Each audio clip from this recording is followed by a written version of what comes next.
ಓಂ ಶ್ರೀ ದುರ್ಗಾಯ ನಮಃ. ಇವಾಗಿನ ವಿಚಾರ, ನಾವು ದೇವರಿಂದ ವರವನ್ನು ಪಡೆಯೋದು ಹೇಗೆ? ದೇವರಿಂದ ನಾವು ಕೆಲವು ವಿಚಾರಗಳನ್ನು ಹೇಳಿ ಅದನ್ನು ಪಡ್ಕೊಳ್ಳೋದು ಹೇಗೆ? ಹೇಳೋದೆಲ್ಲರೂ ಹೇಳ್ತಾರೆ, ದೇವರ ನನಗೆ ಹಾಗಾಗಬೇಕು, ಹೀಗಾಗಬೇಕು, ಅದಾಗಬೇಕು. ಆಮೇಲೆ ಒಂದಿನ ದೇವಸ್ಥಾನಕ್ಕೆ ಹೋಗಿ ಏನೂ ಆಗಲೇ ಇಲ್ಲ, ನೀವೇನು ಮಾಡಲೇ ಇಲ್ಲ ಅಂತ ದೇವರಿಗೆ ಹಿಂದ್ಗಡೆಯಿಂದ ಬೈಯೋದು ಕೂಡ ಕೆಲವರದ್ದಿದೆ. ಹಾಗೆ ದೇವಸ್ಥಾನಕ್ಕೆ ಹೋಗಿ ದೇವರಿಗೆ ಬೈದು ಬರೋದು ಕೂಡ ಕೆಲವರದ್ದು ಇದ್ದೇ ಇದೆ. ಏನು ಮಾಡಿಕೊಳ್ಳಿಲ್ಲ ದೇವರು ಅಂತ. ಅದಾಯ್ತು. ಹೇಗೆ ದೇವರಿಂದ ನಾವು ವರವನ್ನು ಪಡೆಯೋದು ಹೇಗೆ?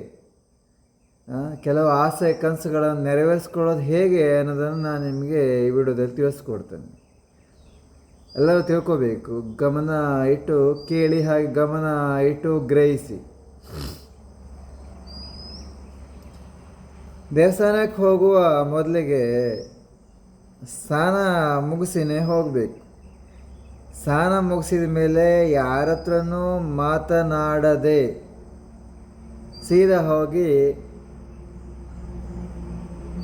ದೇವರ ದರ್ಶನ ಮಾಡಬೇಕು, ದೇವರನ್ನು ನೋಡಬೇಕು. ಕೈ ಮುಗಿದು ಹೋದ ತಕ್ಷಣ ಕೈ ಮುಗಿದು ಭಕ್ತಿಯಿಂದ ಒಂದು ಸಾಷ್ಟಾಂಗ ಹೊಡಿಬೇಕು. ಸಾಷ್ಟಾಂಗ ನಮಸ್ಕಾರ ಹೊಡೆದು ಒಂದು 5 ಸುತ್ತು ತಿರುಗಿ ನಮಸ್ಕರಿಸಿ ಕೂತ್ಕೋಬೇಕು. ಕೂತ್ಕೊಂಡು ಒಂದು ಸ್ವಲ್ಪ ನೀರಿಟ್ಕೊಳ್ಳಿ. ಬಾಟ್ಲಲ್ಲಿ ಇಟ್ಕೊಳ್ತಿರೋ, ಬಿಂದಿಗೆಯಲ್ಲಿ ಇಟ್ಕೊಳ್ತಿರೋ. ದೇವರನ್ನು ನೋಡ್ತಾ ದೇವರ ಮಂತ್ರವನ್ನು ಸಣ್ಣಕ್ಕೆ ನೀವು ಬಾಯಿ ಬಿಟ್ಟು ಹೇಳ್ಬೋದು, ಅಥವಾ ನೆಲಗೆ ಆ್ಯಕ್ಟಿವ್ ಇಟ್ಟು ಜಪವನ್ನು ಮಾಡ್ಬೋದು.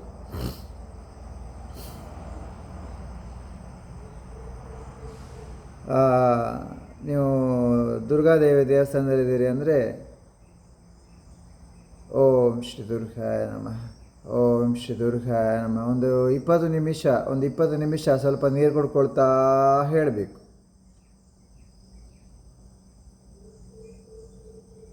ಹಾಂ, 5 ನಿಮಿಷಕ್ಕೆ 3 ನಿಮಿಷಕ್ಕೆ ಒಂದ್ಸಲ ಸ್ವಲ್ಪ ನೀರು ಕುಡ್ಕೊಳ್ಳಿ.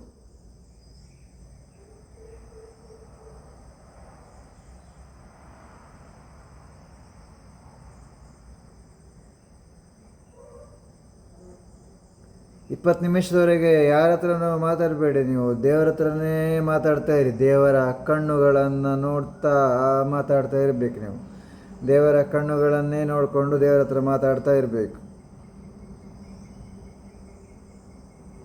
ಮಾತಾಡೋದಂದರೆ ಹೇಗೆ? ಅದೇ ಮಂತ್ರವನ್ನು ಹೇಳೋದು. ಆಯಿತಾ? ಓಂ ಶ್ರೀ ದುರ್ಗಾಯ ನಮಃ. ದುರ್ಗಾದೇವಿ ಆಗಿದ್ದರೆ ದುರ್ಗಾಯ ನಮಃ, ಶಿವ ಆಗಿದ್ದರೆ ಶಿವಾಯ ನಮಃ, ಮಹಾಬಲೇಶ್ವರ ಆಗಿದ್ದರೆ ಮಹಾಬಲೇಶ್ವರಾಯ ನಮಃ, ಹನುಮಂತ ಆಗಿದ್ದರೆ ಹನುಮಂತಾಯ ನಮಃ, ಶ್ರೀರಾಮ ಆಗಿದ್ದರೆ ರಾಮಾಯ ನಮಃ, ಕಾಶಿ ವಿಶ್ವನಾಥ ಆಗಿದ್ದರೆ ವಿಶ್ವನಾಥಾಯ ನಮಃ. ಹಾಗೆ ವೆಂಕಟೇಶ, ತಿರುಮಲ ವೆಂಕಟೇಶ ಆಗಿದ್ದರೆ ಓಂ ವೆಂಕಟೇಶಾಯ. ಹಾಗೆ ಇನ್ನಿತರ ಕಾಳಿದೇವರಾಗಿದ್ದರೆ ಕಾಳಿಕಾಯ ನಮಃ.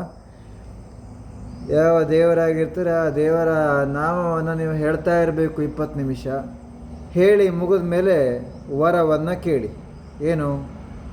ಮದುವೆ ಆಗಬೇಕಾ, ಮಕ್ಕಳಾಗಬೇಕಾ, ಹಾಗೆ ದುಡ್ಡು ಕಾಸು ವಶೀಕರಣ ಆಗಬೇಕಾ, ಇನ್ನಿತರ ಏನಾಗಬೇಕು ಅದನ್ನು ಕೇಳ್ಕೊಂಡು ಹೋಗಿ.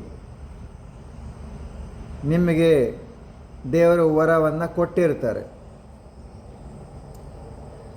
ಇಷ್ಟೇ, ತುಂಬ ಸುಲಭವಾದ ವಿಧಾನ. ದೇವರಿಂದ ವರವನ್ನು ಪಡೆಯೋದು ಹೇಗೆ ಅನ್ನೋದನ್ನು ನಾನು ನಿಮಗೆ ಈ ವಿಡಿಯೋದಲ್ಲಿ ತಿಳಿಸ್ಕೊಟ್ಟಿದ್ದೇನೆ. ಹಾಗೆ ನಿಮ್ಮ ಸ್ನೇಹಿತರಿಗೂ ಈ ವಿಡಿಯೋವನ್ನು ಶೇರ್ ಮಾಡಿ. ಇದು ಕಷ್ಟದ ವಿಚಾರವೇ ಇಲ್ಲ. ಎಲ್ಲರೂ ಇದನ್ನು ತಿಳ್ಕೊಂಡು ದೇವರಿಂದ ವರವನ್ನು ಪಡ್ಕೊಂಡು ಸುಖ ನೆಮ್ಮದಿಯಿಂದ ಇರಲಿ ಅಂತ ಹೇಳ್ತಾ ನಾನು ವಿಡಿಯೋನ ಮುಗಿಸ್ತೇನೆ. ಶ್ರೀ ದುರ್ಗಾಯ ನಮಃ, ಶ್ರೀ ರಾಮಲಿಂಗೇಶ್ವರಾಯ ನಮಃ.